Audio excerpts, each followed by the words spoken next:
This is the best chapter after the gear 5 वाला chapter के बाद ये सबसे ज़्यादा बैंकर चैप्टर है वन पीस का 11679। इसका टाइटल है नेरोना ईमूज डिसेंट्स। मैं क्या बताऊं इस चैप्टर को। ये इसमें ईमू का फेस रिवील है जो कि 2018 से शायद बिल्डअप हो रहा था। 8 साल से इसका बिल्डअप चल रहा था जिस कैरेक्टर के लिए लोग हाइप अप थे सालों से। वो एक्चुअली में रिवील हो चुका अनएक्सपेक्टेड वे। सबको लगा था ईमू आ रहा है बट मैंने ये नहीं सोचा था कि ईमू का फेस रिवील हो जाएगा इस चैप्टर में।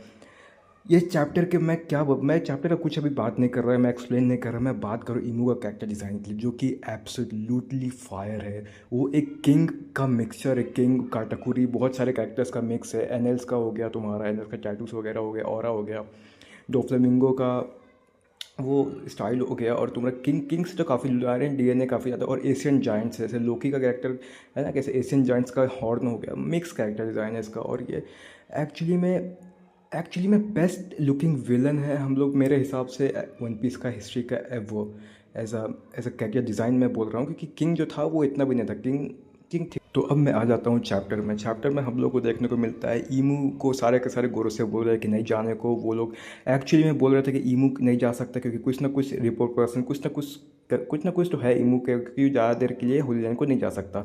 तो ऐसे ही सारे लोग बोल रहे थे कि हम लोग को एडमिरल भेजना चाहिए, ये सब गार्लिंग आता है। गार्लिंग वैसे बताने लगता है कि होली लैंड में क्या चल रहा है, फूड का शॉर्टेज चल रहा है। वो योर्क को बोलता है कि तुम मदर फ्रेंड से कुछ ना कुछ क्रिएट करो, जैसे वेगअपंक ने बनाया था मशीन एगेट में, उसी टाइप का कुछ बनाओ जिससे हम लोग फूड का शॉर्टेज कम कर सके।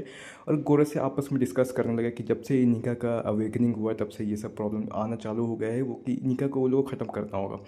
लेकिन तभी ईमू बोल रहा है कि वो कैसे को अलाउ करना है, लेकिन सारे के सारे गोरों से बोल रहे होते हैं ईमू की नहीं जाने। और टॉपमैन अपना जो रहता है वो बोलता है कि नहीं, क्या हम लोग दोबारा जा सकते हैं। ईमू को पता है, ईमू बोलता है तुम लोग रहने दो। फिर ईमू फाइनली स्टार्ट करता है अपना जाने का प्रक्रिया। और वो जाते जाते सारे के सारे लोग को याद करता है। सबसे पहले रॉक से चालू करता है, फिर रॉजर, फिर अपना सीराहोसी सिक्स, अपना लोकी, वाइट बियर्ड, लूफी, टीच और अपना हालैंड, वो सबको इमेजिन करता है। और फिर बाद में वो कोबरा को देखता है, फिर जॉयवर्ड डेवी जॉन्स को भी इमेजिन करता है, रिटायर्ड वीवी वगैरह सब चीज़ वो लोग बोलता है। और वैसे ही समनिंग चालू हो जाता है। ईमू बोलता है कि मैं थोड़े समय के बाद आता हूँ, तब तक होली लैंड का इंतजार करना। सारे के सारे बोलते हैं नहीं जाने का कोई ज़रूरत नहीं है, बट ईमू बोलता है मैंने डिसीजन कर लिया है। गोरोसे भी लास्ट में बोलते हैं कि अच्छा, अगर ग्रेट वन ने डिसीजन कर लिया तो ये हम लोग कौन होते हैं रोकने वाले ग्रेट वन को। तो वैसे ही करके ईमू एल्बाफ में आ जाता है।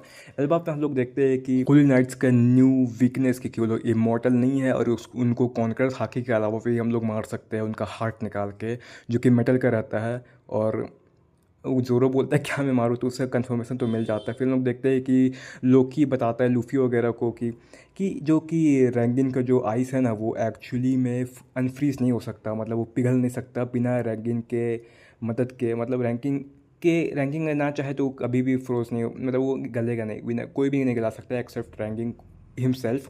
और इससे हम लोग को ये कंफर्म मिल जाता है आको जी से पावरफुल है रैंकिंग भाई ये क्या बताइए, हैमस्टर इतना ज़्यादा, स्क्रोल हाँ सॉरी हैमस्टर नहीं है, स्क्रोल है। और वैसे लूफी को खाना वाना देता है, ये सब बात कर रहे होते, तभी हम लोग को देखने को मिलता है नामी सबसे पहले प्रेजेंस ईमू का एक्सेप्ट करते। कुछ ना कुछ तो कुक हो रहा है ये, क्योंकि नामी क्यों सबसे पहले देखिए कि ऑब्जर्वेशन उसका शायद कुछ ना कुछ तो हिंट है उदा का नेक्स्ट पावर रिवील नामी का। वैसे तुरंत ही ब्लैक लाइटिंग जैसे गोरोसे का हुआ था ना, वैसे सेम टू सेम होने हो रहा था इस समय भी। पेंटाग्रेंस स्काई में था इस बार। और पूरा का पूरा एल्बाफ, तुम लोगों को पता है एल्बाफ का साइज़, और ये एल्बाफ एक कैसल के बराबर, मतलब ह्यूज एक आइसलैंड के बराबर, एक आइलैंड के बराबर था ये। सारे के सारे स्ट्रॉ हट सैक हो जाता है, जितने भी वहाँ के जैसे ट्रीज और बिग मॉम का जैसे पावर वर्क करता है वैसे ही कर रहे थे। सारे के सारे इन्वायरमेंट एक एविल टाइप का हो गया था, एक अलग ही ड्रम्स ऑफ पोसन जैसे करके दो कुछ करके एक साउंड इफेक्ट था। और वैसे ही करके एक ब्लैक लाइटिंग कॉन्कर्स हाकी का बहुत ज़्यादा पावरफुल कॉन्कर्स हाकी है। पूरा का पूरा जो आइसलैंड था, जितने सारे के सारे लोग को हर्ट हुआ। वैसे ईमू कासल में अपीयर हो चुका है थ्रोन रूम में, और वो ब्लड कॉफ कर रहा था। इसका मतलब अगर ईमू अपने लैंड से जाता है लोअर प्लेस में, मतलब ह्यूमन जहाँ रहता है, नॉर्मल पीपल वहाँ रहता है, वहाँ पर कुछ ना कुछ तो उसको रिस्ट्रिक्शंस है, जैसे ऑक्सीजन उसका कुछ ना कुछ तो है, जो कि मैं तुम लोग को नहीं बता सकता क्योंकि मेरे को नहीं पता भाई। वैसे ईमू का विंग्स, ईमू ट्रांसफॉर्म हो रहा रहता है अपना एक्चुअल ह्यूमन या डेविल फॉर्म, कौन सा form I don't fucking know. और सारे के सारे लोग शौक हो जाते हैं, जैसे किलिंगम और अपना अबे भाई मैं क्यों भूल जाता हूँ, किलिंगम पूरा शौक हो जाता है। और वो लोग अपने आपस में बोलता है देखो ग्रेट वन क्यों आया हम लोग को। सभी हम लोग को मिलता है कि world government created one of the first 20 ability devil fruit saint क्यों the world saint Nerona Imu. ऐसे के साथ चैप्टर ख़त्म हो जाता है। यूँ मैं बोलता हूँ कि ये बेस्ट चैप्टर था वन पीस का। ये तो मैं बस चैप्टर को बना रहा हूँ क्योंकि एक नेक्स्ट वीडियो में मैं तुम लोग को ईमू के बारे में पूरा का पूरा बताऊँगा कैसे क्या है, कितना हाइप चीज़ था ये। Thanks for watching guys. अभी बहुत सारे वीडियोस आना बाकी है क्योंकि मैं अभी जस्ट हमारा 2.0 चालू होने वाला है, जाकर रेगुलर वीडियोस आएंगे, डेली वीडियोस आएंगे and you are fucking going to love it because इस टाइम मेरे को कैसे भी करके 100 के जाना है, 100 के सब्सक्राइबर्स, ना कि 100-1000। ऐसा मैंने छोटा मोटा गोल नहीं रखा, मैंने गोल रखा है इतना बिग वाला जो कि मैं करूँगा इस साल। Let's hope for the best. Thanks for watching guys. इसी के साथ बॉय बॉय। इनविंसिबल का वीडियो में मिलेंगे इसके बाद और पार्ट 2 में।